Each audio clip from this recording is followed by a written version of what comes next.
In the last class, already we discussed the first chapter, the Indian economy on the eve of independence. Now the second chapter is the Indian economy 1950-1990. In the last class or last chapter, we have already studied how the economy was run before 1947, means the British period of time. And we have studied in that chapter like per capita income, national income, like zamindari system is already we have studied. And the sectors of the economy, primary sector, secondary sector and tertiary sector. In the primary sector, how many people are working? Secondary sector, how many people are working? And tertiary sector, how many people are working? Already we studied in first chapter. So we will see the second chapter, Indian economic 1950-1990. Now, how the economy was run after the 1947 means we got a freedom in the 1947 means 15th August 1947 we are independent. So after 1947 means the Indian economy 1950-1990, how the economy was run or which policy was implemented in the three economic systems are there, which economic system was adopted in the India, we'll see one by one. In Planning Commission was established in 1950. Planning Commission was established in 1950 and now that Planning Commission name was replaced is called as a Niti Aayog. Niti Aayog means National Institution of Transforming India. Means Planning Commission was established in the year 1950 and that name was replaced in 2014. Modi government means present government Niti Aayog, that is called as the National Institution of Transforming India. So in this chapter we studied the thoroughly which type of economy was following or which type of economy was suitable for the Indian economy.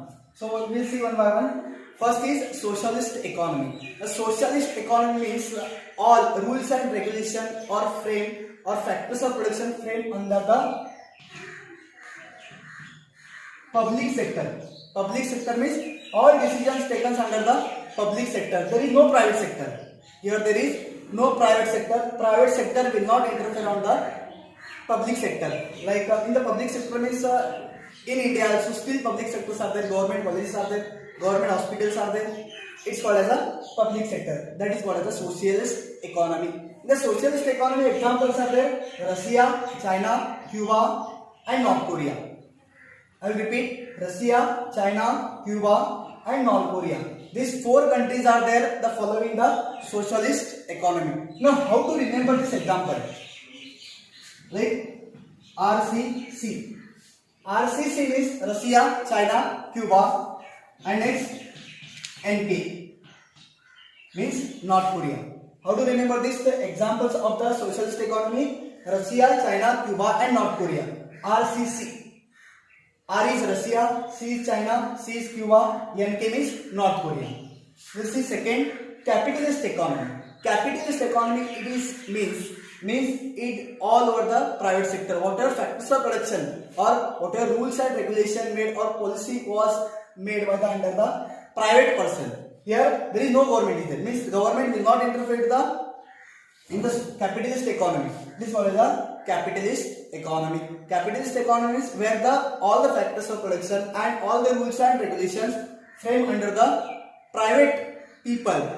It's called as a capitalist economy. Or capitalist economy examples are there, the following the USA, UK, Germany and England. These four countries are there, the following the capitalist economy like USA, UK, Germany and England. Third is that mixed economy. Mixed economy is coexistence of both public sector and private sector. Coexistence of both public sector and private sector, it is called as a mixed economy. Now mixed economy was following the India and Pakistan. These two countries are there following the mixed economy. Now why India and Pakistan is there? Because in India both sectors are there, public sector and private sector. But nowadays public sectors are very low and private sectors are very high. Example, Jyoti College Institution is a private sector. The Sardar College Institute is a public sector. Government hospitals is civil hospital is a public sector. KLE hospital is a private sector. That is called as a Mixed economy. Mixed economy means coexistence of both public sector and private sector. It is called as a mixed economy. Example is there India and Pakistan. I'll repeat these three. Socialist economy means the socialist economy is all the factors of production or all the rules and regulations framed under the public sector means government only. Private people will not interfere in the socialist economy and public people mean public sector will not interfere in the private sector. It is called as a socialist economy. Four examples are there: Russia, China, Cuba, and North Korea. Already explain how to remember this. RCC, Russia, China, Cuba, and North Korea. Second is the capitalist economy. Capitalist economy is all the factors of production or whatever decisions are making or whatever decisions are taken under the private person only. Examples are there USA, UK, Germany, and England. And third is the mixed economy. Mixed economy means coexistence of both sector, public sector and private sector. So best example is that India and Pakistan. Next we will discuss the sectors of the economy. In the sectors of the economy, already we discussed in the last chapter. In the first chapter, there are three sectors are there: primary sector, secondary sector, and tertiary sector. In that chapter we will discuss already studied primary sector how many people are working, secondary sector how many people are working, and tertiary sector how many people are working. In the primary sector 75% people are working, and secondary sector 10% are working, and tertiary sector 15% are working. It's 100. In primary sector is considered as a agriculture and allied activities like a dairy farming, poultry farming, horticulture. Primary sector is considered as a mostly in the agriculture sector or allied activities. Which are the allied activities? Allied activities which are there like a dairy farming, poultry farming, fishing, horticulture. In India, dairy farming is the most important sector is there. Means most important production is there milk production. In the world, India is the first country is there milk producing. And in India, there are two states are there, Gujarat and Karnataka. Gujarat is first is there and Karnataka is the second state is there. In the world, India is the first country is there producing the milk. And in India, Gujarat is the first state is there producing the milk and second is the Karnataka. So primary sector is considered as an agriculture sector and its allied activities. Now allied activities which means dairy farming, poultry farming, fishing, horticulture, etc. That is called the primary sector. Secondary sector. Secondary sector means in the secondary sector 10% people are working. Secondary sector means it is a manufacturing sector. Means we can say it is a industrial sector. In industrial sector only 10% people are working.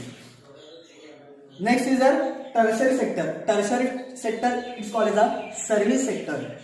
In tertiary sector 15% people are working. In the tertiary sector we can say transportation, communication, school, colleges, hospitals, drinking water, sanitation, all are there. That is called as a tertiary sector is called as a transportation, communication, school, colleges and hospitals. In the tertiary sector 15% people are working. So it is called as a occupational structure of the sectors of the economy. In the sectors there are three main important sectors are there: primary sector, secondary sector and tertiary sector. So government should be give equal importance to the three sectors: primary sectors, secondary sectors and tertiary sectors. Why should we give a equal importance to the three sectors? Take an example for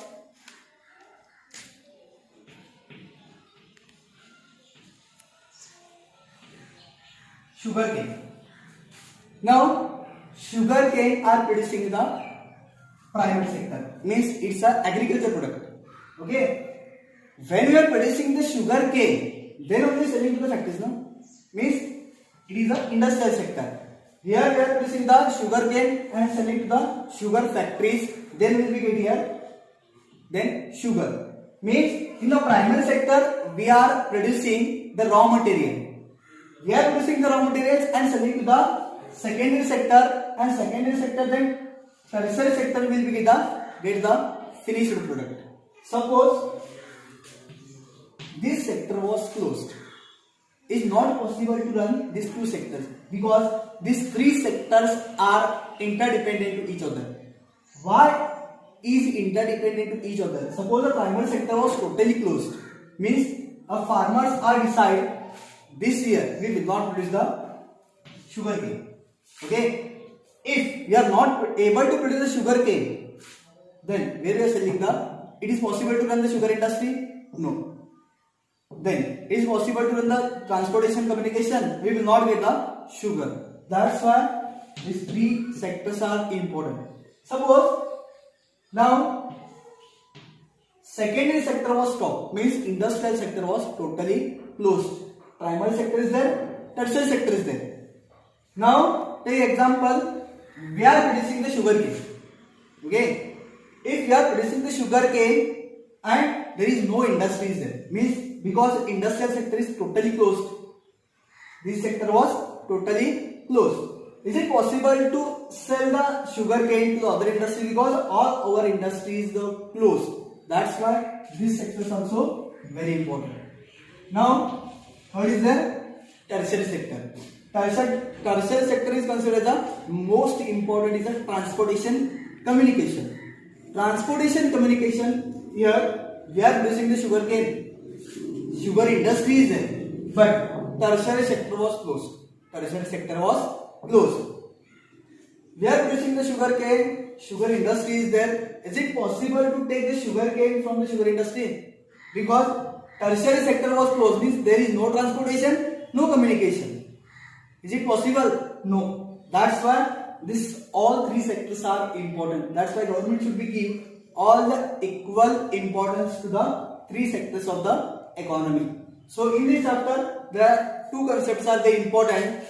Three sectors of the economy or three types of economy: socialist economy, capitalist economy and mixed economy. And three sectors are there: primary sector, secondary sector and tertiary sector.